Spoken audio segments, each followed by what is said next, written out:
क्या लगता है हारिस साहब आपको कि इस शहादत के बाद, इतनी बड़ी शहादत के बाद, ईरान अब जल्दी ही सरेंडर कर देगा? क्योंकि अब्बास अरागची का जो अमरीकी टीवी को इंटरव्यू था कुछ देर पहले वाला, उसमें उन्होंने इस शहादत से पहले ये बात कह दी थी कि हमें फ़र्क नहीं पड़ता, अगर किसी ईरानी कमांडर की शहादत भी हो जाए तो कोई ख़ास बड़ा इम्पैक्ट नहीं पड़ेगा हम पर, और हम जौहरी अफजूदगी समेत अपने किसी भी हक से दस्तबरदार नहीं होने वाले।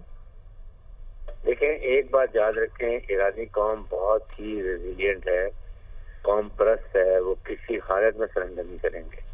अगर यहाँ पर आके जबरदस्ती इनके बूट्स भी आते हैं तो they will keep fighting, even वो 5 साल भी लगेंगे, लड़ते रहेंगे। जैसे इराक और ईरान की लड़ाई हुई थी, तो इस मामले में दे आर वेरी क्लियर, बड़ी रेजिलियंट कौम है और दे आर फाइटर्स, वो लड़ेंगे। लेकिन डिपेंड करता है कि अब अमेरिका और इसराइल के ऊपर, क्योंकि जब वो इतनी प्लानिंग करके आए हैं तो उन्होंने प्लान यही किया हुआ है कि ईरान की मिसाइल कैपेबिलिटी खत्म करेंगे, number 1।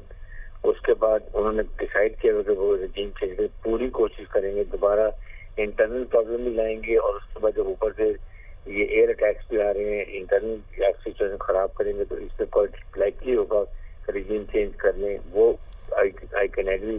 But it will take much time, it's not that easy कि वो आसानी से कर लेंगे।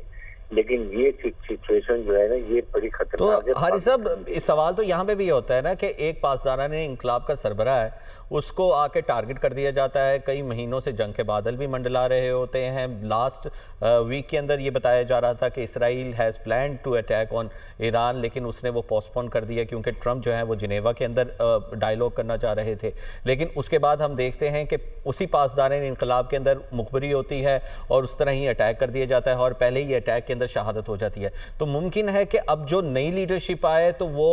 इसराइल नवाज ही हो, और वो अपना बिहेव और अपनी जो चीज़ें हैं, जिस तरह से उनका एक नज़रिया है, उसको बिल्कुल ही 180 डिग्री पे यूटर्न ले लें।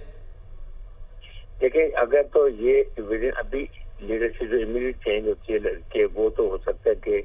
प्रॉपर तरीके से इन्हीं की अपनी हुकूमत होगी, लेकिन अगर ज्यादा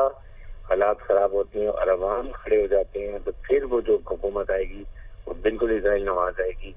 और वो हमारे खित्ते के लिए, पाकिस्तान के लिए बहुत ही खतरनाक होगा। इसलिए मैंने ये बात कर रहा हूँ कि then Pakistan will be circled. इधर ईस्ट में आपके सामने इंडिया होगा, उसके बाद ये ईरान में ईरान नवाज गवर्नमेंट आती है, इंडिया वहां भी आ जाएगा, और वहां जब हिंदुस्तान को वो टोटल टेररिज्म करेगा, ये जो फितनल हिंदुस्तान के लिए केपी की तरफ से जो अफगान तालिबान है वो ये ख्वारजे ये मिलकर वहां से प्रॉब्लम क्रिएट करेंगे। तो पाकिस्तान को पहले अब ये देखेंगे, उन्होंने पहले ही इन्वॉल्व कर दिए, बल्कि जो उन्होंने 25 तारीख से ये प्लानिंग की थी, 25 तारीख को जब नरेंद्र मोदी इजराइल किया है वहां उन्होंने प्लान किया है, और 26 तारीख को ये सारी प्लानिंग हुई है, स्टेटमेंट दिए हैं अफगान तालिबान की फेवर में। 27 को उन्होंने अफगान तालिबान ने पाकिस्तान पे अटैक किया हमारी पोस्टों के ऊपर, और पाकिस्तान को उन्होंने फुली कमिट कर दिया लड़ाई के अंदर, ताकि जो पाकिस्तान एक वोकल है, वॉइस है ईरान की सपोर्ट के अंदर, उसको न्यूट्रलाइज किया।